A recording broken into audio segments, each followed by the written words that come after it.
энэ одоо завгүй их ажил дарагдаад байгаагийнхаа одоо асуудлыг шийдэх гэвэл ерөөсөө хамгийн түрүүнд энэ сэтгэлгээний хэв маяг харах өнцгөө эхлээд өөрчилж иж дараа нь ард нь гарна. За тэгэхээр энэ одоо сэтгэлгээний хэв маягийг бид нар яг яаж өөрчлөх хэрэгтэй вэ гэхээр бид нар илүү стратегч байдлаар өөрийнхөө ажил амьдралд хандаж сурах хэрэгтэй гэсэн үг.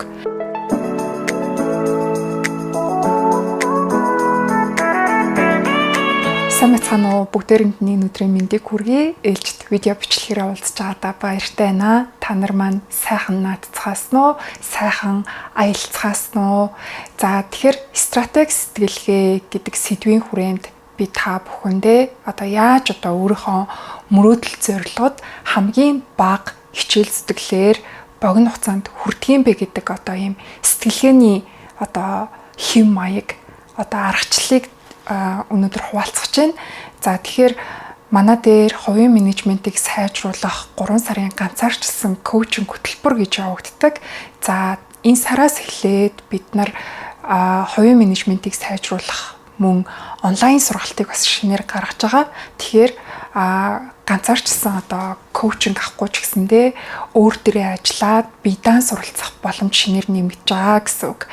За тэгэхээр энэ одоо хөтөлбөрт маань оролцож байгаа хүмүүс тохиолдож байгаа түгээмэл одоо нэг асуудал нь юу вэ гэхээр асар завгүй ийм одоо хүмүүс байна. За тэгэхээр тэр одоо олон ажлыг те хувийн болоод одоо ажил карьерийн бизнесийн одоо тэр олон ажлын ард яг одоо байгаа энэ одоо сэтгэлгээний хэв маягаар зүгээр нэг одоо цаг төлөвлөх аргыг хэрэгжүүлээд юм уу эсвэл одоо хийх ажлын чагсаалтыг гаргаснаар бол ард нь гарна гэж байхгүй. Тэгэхээр энэ одоо завгүй их ажил дарагдаад байгаагийнхаа одоо асуудлыг шийдэх гэвэл ерөөсөө хамгийн түрүүнд энэ сэтгэлгээний хэв маяг харах өнцгөө эхлээд өөрчилж иж дараа нь ард нь гарна. За тэгэхээр энэ одоо сэтгэлгээний хэв маягийг бид нар яг яаж өөрчлөх хэрэгтэй вэ гэхээр бид нар илүү стратегч байдлаар өөрийнхөө ажил амьдралд хандаж сурах хэрэгтэй гэсэн үг. Нэгсэндээ яавал би энэ зорилгод хамгийн бага хичээл зүтгэл хамгийн бага нөөцөөр тэгээд өөрийгөө те одоо нөгөө burn out гэж хэлдэг шүү дээ. Бүр ингээд сэтгэл зүйн хувьд ингээд бүр шатаад бүр ингээд хамаг эрчим хүч энерги шавхаж ингэж хүрэх биш. Тэрийг өөрт илүү аз жаргалтай. За мэдээж хэрэг хичээл зүтгэл гаргана. Гэхдээ тэгж одоо зовж махарч биш. Маш тийм өөрт хөнгөн байдлаар тэгсэн мөртлөө маш тийм өндөр бүтээмжийг бий болгоход яалтчгүй энэ стратегчийн сэтгэлгээ бид нарт хэрэгтэй байгаамаа. За тэгэхээр энэ стратегч сэтгэлгээний хүрээнд бид нар хамгийн түрүүнд ойлгох ёстой зүйл бол би яг юу хүсэж байна вэ? Би яг хаана хүрэхийг хүсэж байна вэ? Тэгэхээр хүмүүс одоо 7 хоногийн аяллаа төлөвлөхдөө маш няхуур одоо бодож төлөвлөдөг. За ийм одоо тээврийн хэрэгслэр ингэж яваад тэнд амраад тэнд майхнаа босгоод тийм одоо юмнуудыг бэлдэж аавна гэл ингээл маш нарийн төлөвлөдөг мөртлөө яг өөрийнхөө хүсэл мөрөөдөл зорилго одоо амьдралаа төлөвлөхдөө ерөөсөө тэгэж одоо ханддаггүй. Хэрвээ те хийх ажил бүр ингээд маш их аваараад бүр үнэхээр завгүй байгаад байгаа бол тэнд бодох ажлыг дутуу хийжээ гэсэн үг. Хүн ингээд бодох ажлыг хийхгүй бол хизээч энэ одоо завгуудлын тойргоос өөрийгөө гаргаж чадахгүй. Ерөөсөө араасаа ингээл ажлууд сураалаа те яг аль нь хэрэгтэй ажил юм бэ? Аль нь яг таныг зорилгот хүргэх юм бэ гэдгээ одоо сонгохгүйгээр ерөөсөө орж ирсэн ажил болгоныг одоо аваал тэгэл тэр доторх нөгөө хамаг деталь одоо ажлуудтай зуралтаал ингээ яваад тахна штэ. Уул нь бол энэ ажлыг би үнэхээр хийх шаардлагатай байна уу? Энэ ажлыг би одоо бусдад мөнгө төлөөд хийлэгчж болохоор байна уу те? Хэрвээ ингээд яг арай өөрөөр тархиа ажиллуулж чадах юм бол биднэрт маш олон гарц гаргалгаа шийдлүүд бол олддог. За тэгэхээр эргээд нөгөө нэг сэдв рүү оръё. Бид нар яг юу хүсэж байна вэ гэдгээ мэдхгүйгээр одоо хэрвээ янз бүрийн цагийн менежментийн аргачлал те хийх ажлын чагсаалт гаргах юм бол хизээж энэ үр дүнтэй байхгүй. Бид нар ерөөсөө зорилготой хүрч чадахгүй. Яад гэвэл бид нар яг хаашаа явахаа мэдгүй байгаа учраас бид нар ингээд таарлцсан зам болгоныг дагажлахаал энэ биш юм шиг байна. Энүүгээр явъя гэл ингээл яваал төөрөд тахна штэ. Тэгэхээр амьдрал үнтэй яг адилхан. Та хаашаа явахаа шийдэхгүй болвол та өдөр шөнөгүй те ажиллаад ч хизээч одоо хүссэн тэр амьдралаа бүтээж чадахгүй гэсэн үг. За тэгэхээр энэ дээрээс би нэг өөрийнхөө нэг хувийн туршлагыг та нартай хуваалцъя гэж бодож байна л да. Яа тэгэхээр маш олон хүн та яг юу хүсэж байна вэ те амьдралынхаа одоо зорилгыг гаргая, төлөвлөгөөг гаргая гэхээр ингээд нэг юм асуултын тэмдэгтээ гацчдаг. Энэ дээрээс чиглэл болгож авч болох ямар санаа байна вэ гэхээр ерөөсөө л өөрлөгөө өнгийн өөрийнхөө дотоод руу өнгийгөөд би юунд туртай юм бэ те?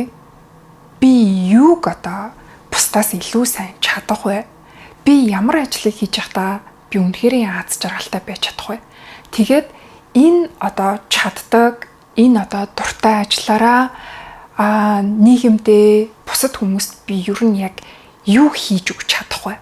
Тэр хүмүүсийн би яг ямар асуудлыг нь одоо шийдэж чадахын энэ одоо ажлыг те миний одоо хамгийн сайн чаддаг миний энэ дуртай ажил маань ингээд хийгдээд л байвал ирээдүйд би яг ямар одоо карьерийн одоо энэ шатанд хүрэх боломжтой юм бэ гэдгийг одоо яг өөр дотор руугаа өнгийжиж одоо бодно.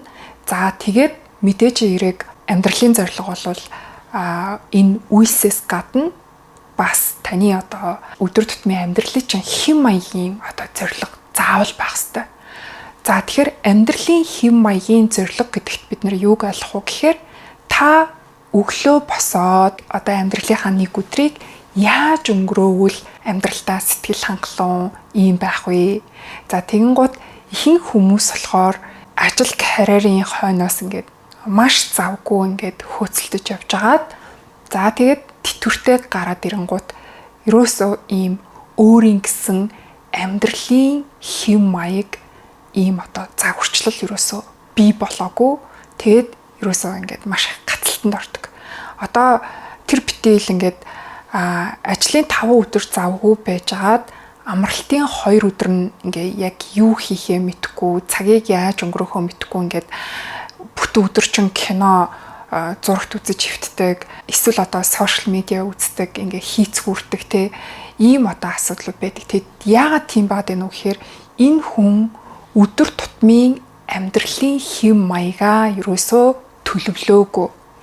Энэ хүнд өдөр тутмын амьдралын хэм маягийн зорилго тэр хүнд ерөөсөө байхгүй. Тэгээд өдөр тутмын амьдралын хэм маягийг бүтээхэд ерөөсөө ийм ухамсартай үйлдэл сэтэл санаагаар ийм бүтээл ерөөсөө хийгээгүй гэсэн үг. Тэгэхээр нэг л өглөө сэрэнгуут бидний амьдралын хэм маяг бүтээгдсэн байна гэж хизээж байхгүй. Энэ олвол бид нар ухамсар хандуулж энийг одоо ингэж зориудаар бүтээж ийж яг бидний хүссэн шиг тэр амьдралын хэм маяг заварчлал бий болно гэсэн үг. Тэгэхээр энийг одоо яг бий болох хэвээр. За тэгээд миний хувьд гэх юм бол амьдралын заварчлал гэдэг зүйл дээр ингээд ажиллаад илүү ингээд сайжруулаад яваад байгаа. Тэгээд энийг яаж хийсэн бэ гэхээр энэ зүйлийг өдөр болгон хийгээд байвал эргээгээд миний одоо ухамсар сүнсний хөгжил, миний оюун санааны хөгжил, миний эрүүл мэнд, бие махбод дээрэс нь би өөрөө бас энэ амьдралаас гоё аз жаргал, баяр таашаалыг мэдрэх ёстой. Тэгэхээр энэ одоо баяр жаргал, таашаалыг мэдрэхэд энэ миний өдөр тутам хийж байгаа зүйл яг яаж уялдаад байна вэ гэдгийг л одоо ингээд нэг нэгээр нь туршиж хэрэгжүүлж бүтээж ижил одоо энэ амьдралын дизайн өдөр тутмын амьдралын хэм маяг маань одоо бүтээгдэж байна л да. Тэгэхээр хамгийн эхлээд бол би яг энэ амьдралын хэм маяг загварчлалыг бол өглөөний дэглэмээс бол эхэлсэн. Тэгэхээр шинэ өглөөг яг ямар одоо дис дараалалаар ямар зүйлсийг хийж өнгөрүүлбэл миний одоо тэр дотоодын хөгжил, миний эрүүл мэнд, за дээрэс нь миний одоо өдрийн мууд те сэтгэл санааны байдал яаж энд одоо эргээр нөлөөлж ийн вэ гэдгийг одоо туршиж хэрэгжүүлж дадал болгосны үндсэн дээр одоо бүтэн өдрийн те өглөөнөөс орой хүртэлх амьдралын хэм маяг дэглэмийг бол бүтээж байгаа. За тэгээ мэдээж хэрэг өдөр болгон хоорондоо ижил төсөөтэй зүйлсүүд байна. За зарим өдрүүд бол баг зэрэг одоо өөр хэлбэрээр ингэж өнгөрдөг байгаа. За тэгэхээр та нар маань зорилгоо гаргахдаа энэ амьдралын заварчлал гэдэг зүйл дээр анхаарлаа хандуулаарай. За ингээд та бүхэн маань амьдралынхаа зорилгыг гаргахдаа би яг юу хүсэж байна гэдгээ тодорхойлно гэсэн тийм ээ. Би inner size гэдэг ийм одоо тархины шинжлэх ухаан тархийг одоо хэрхэн өөрийнхөө мөрөөдөл зорилгын төлөө загварчилдаг вэ гэдэг одоо номыг яг уншаад дунд нь орсон явуулж байна л да. Тэгээд тэр номон дээр бол бид нар одоо тархийг загварчлахдаа тэр мөрөөдөл зорилготой өөрийгөө хүрсэн байгаагаар төсөөлж мэтрэх нь одоо тархины шин ийм холбоосууд, тархины ийм шин мэдрэлийн хэсүүдийг бий болгож нэгсэндээ тархины бүтцийг шинээр одоо ингэж өөрчилж бий болгодог. Тэгээд энэ тархины шин бүтц нь мөрөөдөл зорилготой хүрэхэд ингээд маш том ийм дэмжлэг үзүүлдэг тухайн ийм ном байгаа. Энэ номыг дурдсан шалтгаан юу вэ гэхээр хэрвээ та бүхэн маань одоо мөрөөдөл зорилготой хүрье гэж бодож байгаа бол өдөр болгон өөрийнхөө тэр хүрхийг хүсэж байгаа би энэ амьдралаас яг юу хүсэж байна вэ гэдэг зорилго мөрөөдлөө нүдэндээ харж төсөөлж мэтрэх нь маш чухал юм. Зорилгоо гаргахдаа та бүхэн маань 3 жилийн дараа яг хаана хүрсэн байх вэ гэдгээ цаасан дээр буулгаад бүр ингээд нэггүй бичээрэй. За ажил карьерийн хувьд за гэр бүл хайр харилцаа тэ үр хүүхдүүдтэй харилцаа за тэгээд таны эрүүл мэнд гоо сайхан таны өөртөө одоо гаргадаг цаг хугацаа өдөр тутмын тэр амьдралын хэм маяг за тэгээд чөлөө цагаараа яг юу хийдгийм бэ тэ энэ болгон чинь одоо ингээд маш тийм тодорхой бүр мэдрэмжийн түвшинд ингээд гоё төсөөлөд ингээд бичгийг хичээгээрэй. За тэгээд сарын орлого чинь ямар болсон байх юм? Ямар одоо байр орон сууцнд одоо байх юм? Гэх мэтчлэн одоо бүх зүйлсийг яг ийм бодтойгоор дүрслээд бичээрэй. За хэрвээ та одоо хуваараа бизнес эрхэлдэг бол та бизнесийнхаа бас ийм алсын хараа зорилгыг өөрийнхөө энэ одоо хувь хүний зорилготойгоо ингээд гоё нийлүүлээд бичээрэй. За тэгээд та бизнестэй яг ямар цаг гаргадаг байх юм те эсвэл бизнес чинь таны оролцоогүйгээр явдаг болсон байх юм уу? Та одоо хичнээн хүнтэй баг хамт олныг удирддаг болсон байх юм. За багт чинь ямар хүмүүс одоо ажилладаг байх юм? Танай компани яг ямар бүтээгдэхүүн үйлчилгээгээр ямар одоо хэрэглэгчдэд ингээд үнцэн тэдний асуудлыг шийдэж гин энэ болгоныгоо маш нарийн ингээд зургалж дүрслээрээ. За энэний ард дээрээс одоо яг бидний нөгөө стратеги гэж нэрлэдэг байгаа зүйлс чинь бий болно. Тэгэхгүй юунд одоо зориод байгаагаа мэдхгүй, юу хүсэж байгаагаа мэдхгүйгээр бид нар одоо 1000 одоо стратеги гэд яриад ах ерөөсөө юм боломжгүй болчихж байгаа гэсэн үг байхгүй юу? Тэгэхээр стратеги хаана хэрэгтэй вэ гэхээр ерөөсөө тэр зорилгод хамгийн бага хичээл зүтгэлээр хамгийн богино хугацаанд хүрхэл одоо ерөөсөө тэр аргачлалч өөрөө стратеги сэтгэлгээ гэсэн үг. За стратеги сэтгэлгээний дараагийн хамгийн чухал одоо зүйл бол ерөөсөө төвлөрөх. Тэгэхээр юун дээр төвлөрөх вэ? Бизнес дээр жишээлбэл биднэрт маш олон одоо бүтээгдэхүүн үйлчилгээний боломжууд байна тийм үү? Тэгвэл яг аль бүтээгдэхүүн үйлчилгээн дээрээ бид нар төвлөрч чадах юм бол хамгийн бага нөөцөөр хамгийн өндөр одоо үр ашгийг бий болгож чадах вэ? Хүмүүсийн гаргадаг нийтлэг алдаа нь юу вэ гэхээр ерөөсөө мөнгө олох боломжтой бүх санааны араас хөөцөлддөг. Тэгээд нэг зүйл дээрээ ерөөсөө төвлөрдөггүй. Одоо жишээлбэл хувь хүмүүс ч гэсэндээ тий. За энд нэг ийм бизнес байна, тэнд нэг ийм бизнес байна гэл ингээл маш олон ингээд зүйл рүү ингээд тарамдаад идэг. Эргээд харахад аль нь ч яг ингээд хөл дээрээ босоогүй тий, доктортой үйл ажиллагаатай болоогүй, баг хамт олон тий ийм бүтэц ерөөсөө бий болоогүй. Ингээл ерөөсөө бүх юмд өөрөө ингээд тарамдчихийдэг.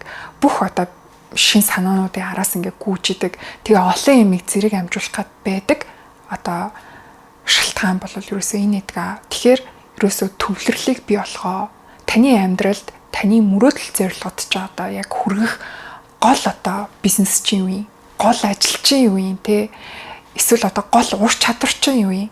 Та яг аль ур чадвар дээрээ туршлага хуримтлуулад тэр ур чадвараа улам одоо зүлгэж өнгө оруулад цаг гаргаад бэлтгэл хийгээд те туршлага хуримтлуулаад байвал та яг амьдралынхаа зорилгод одоо тэр хүсэж байгаа карьерийнхаа одоо зорилгод хүрэх юм бэ? Энийгээ маш сайн тодорхойлроо. Тэгээд ерөөсөө бодох ажилд цаг гаргаж чадах юм бол ерөөсөө хийхэд бол маш амархан ерөөсөө тэгж амьсгаадаж олон янзын юм хийх ерөөсөө шаардлага гарахгүй гэсэн үг. Дараагийн хамгийн чухал зүйл бол аль болох одоо тархиныхаа автомат тохиргоонд шилжүүлэх буюу ерөөсөө дадал болго.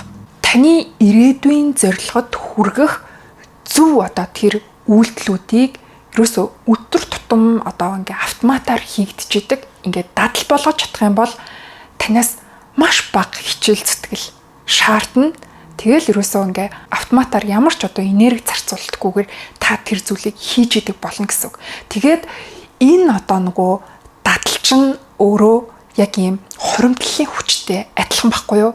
Цаг хугацаа явах хэрээр энэ дадлыг чинь таны амьдралд үзүүлэх үр нөлөө бүр гайхамшигтай одоо их болно гэсэн үг. Сайн дадлуудыг ухамсартайгаар ингээд бий болгоол, нэмээл, хөгжүүлээл нөгөө түрүүний ярьсан амьдралын загварчлал гэдэг зүйлдээ ингээд тусгаж өгöd яваад ах юм бол урт хугацаанд та ерөөсөө хичээгээгүй юм шигээр ерөөсөө ийм мөрөөдлийнхаа амьдралыг бүтээсэн. Гайхамшигтай амьдралыг бүтээсэн байх нь шүү дээ. Тэгээд хүмүүс та яаж те ийм одоо олон зүйлийг ингэж амжуулваа те таны нууц юу вэ? Та яаж те ийм одоо гайхамшиг бүтээч үү гэхэд та бараг би нэрээ яаж бүтээсэн болоо гэдэг өөрөө гайхахаар те. Учир нь гэх юм бол таны тэр үйлдэл чи өөрөө автомат болсон. Танаас ямар ч юм хичээл зүтгэл шаарддаггүй. Та ингээл зүгээр өглөө ингээ орноосоо сэрэл ингээл амьдрч идэл таны ингээд мөрөөдөл зорилгоуд чи ингээ бүтээгдээд байдаг. Тэгэхээр тэр түвшинд бид нар хүрэх хэрэгтэй болно гэсэн үг. За тэгээд анхаарал тавьсан та нартай баярлалаа. Хувийн менежментийг сайжруулах хөтөлбөрт маань хамрагдаад өөрийнхөө амьдралыг үнэхээр гайхалтай урлаасаа гэж хүсэж байна. Тэгээд миний YouTube сувагт болон миний пэйж хуудсыг дагаарай. Та нартай баярлалаа.